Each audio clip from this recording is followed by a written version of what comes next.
Yeah.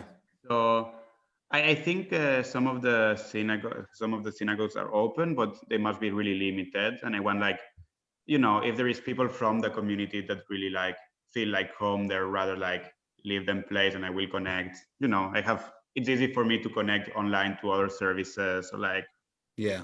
with the family abroad. So Speaking of connecting, hi to everybody who's watching us on Facebook right now.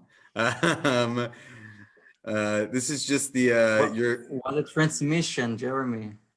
Thank you. This is why they pay me the big money, you know. This is your Vienna, Budapest, Berlin triangle coming to you, wishing everybody a happy new year.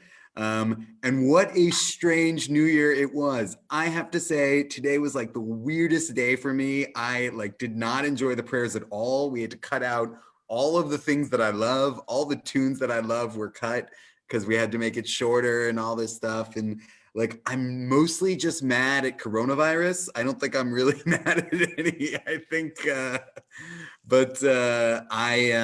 yeah, I thought before we jumped in, maybe, Shmulchik, maybe Shmulchik and Nikki could share like something that happened to them over Rosh Hashanah. Something good. Thank you. So this year, of course, for I think like for every one of us, was a very special, unique. Let's keep it positive. Rosh Hashanah. So I was the most of the times in a private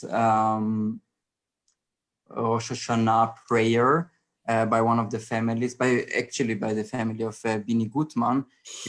You know, we were like, there were the synagogues open, but there were only a restricted number of people allowed to enter to each synagogue. So many families decided to do their own minyan in their home, which was also very good, Corona friendly.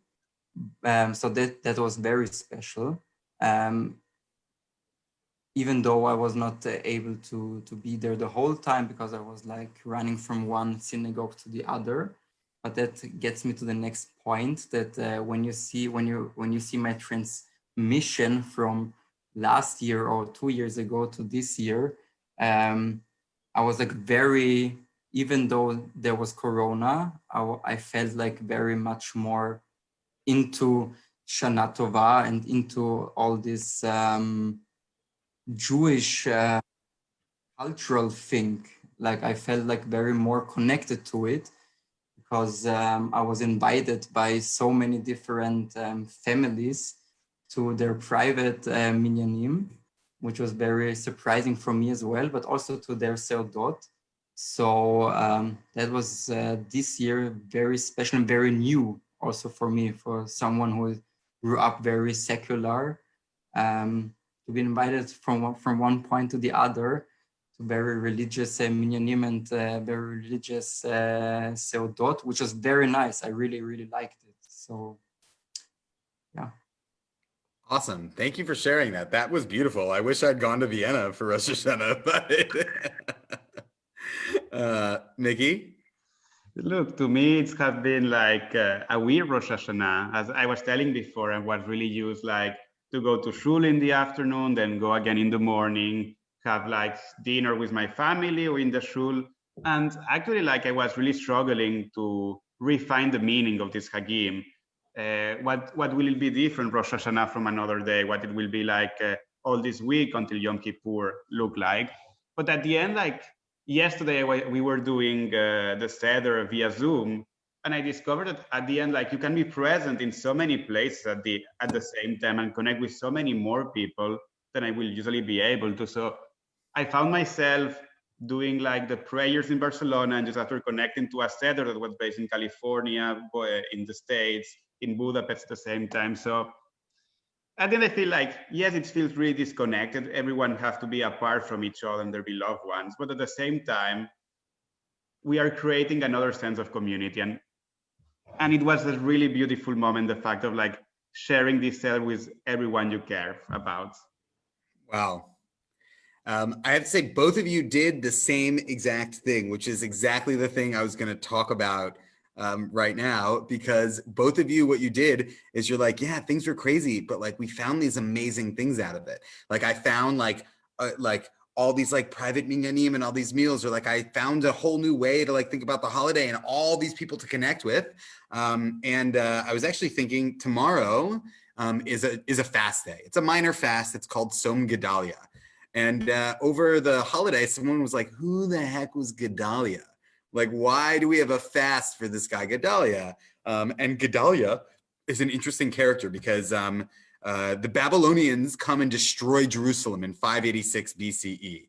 And they destroy the city and they overthrow the king of Judah. And they put in the place of the king of Judah a guy named Gedalia. And they're like, Gedalia, you're in charge now. Gedalia's like, listen, guys, if we just play ball with the Babylonians, like everything will be okay. Like, you know, we just got to sort of like keep on the path.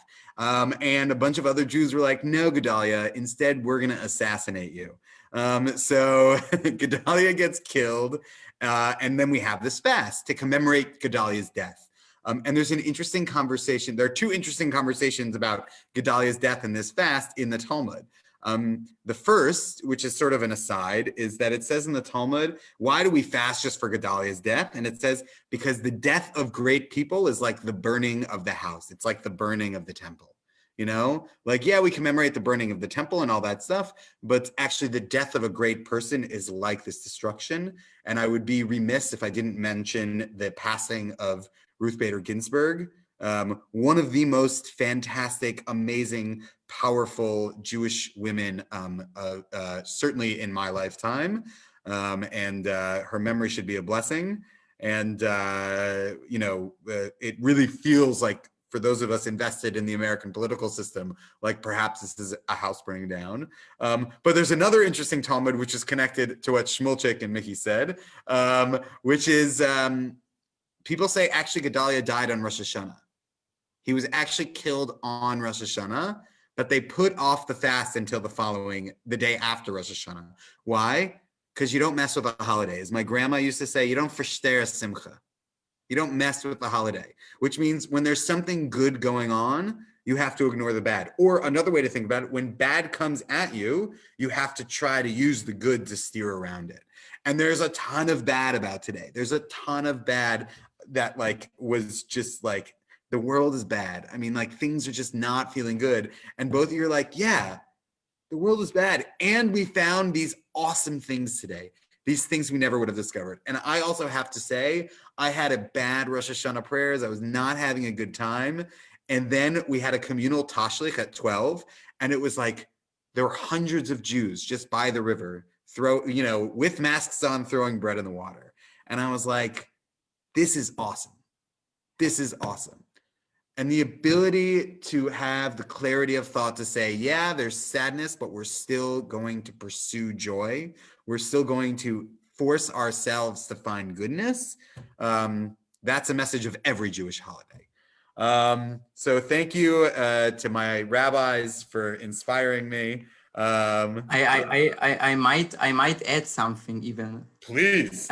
I know it's very surprising now, but no, but I really feel like before Rosh Hashanah entered on Saturday, on Friday, I was like looking up for some good quotes or something to be more meaningful about Rosh Hashanah and also the connection to nowadays. And by mistake, I found a very good, very interesting quote by Rabbi Brett Hirschfield, which was very much connected to today's reality, and I will read it now. Rosh Hashanah is about relationships, whether between individuals and the God in whom they believe, communities and the traditions which define them, or simply between individuals, whether any God or tradition is part of their lives. It's all about sustaining relationships which sustain us and help us to do the same for others. And I think that really much connects what you said, Jeremy, with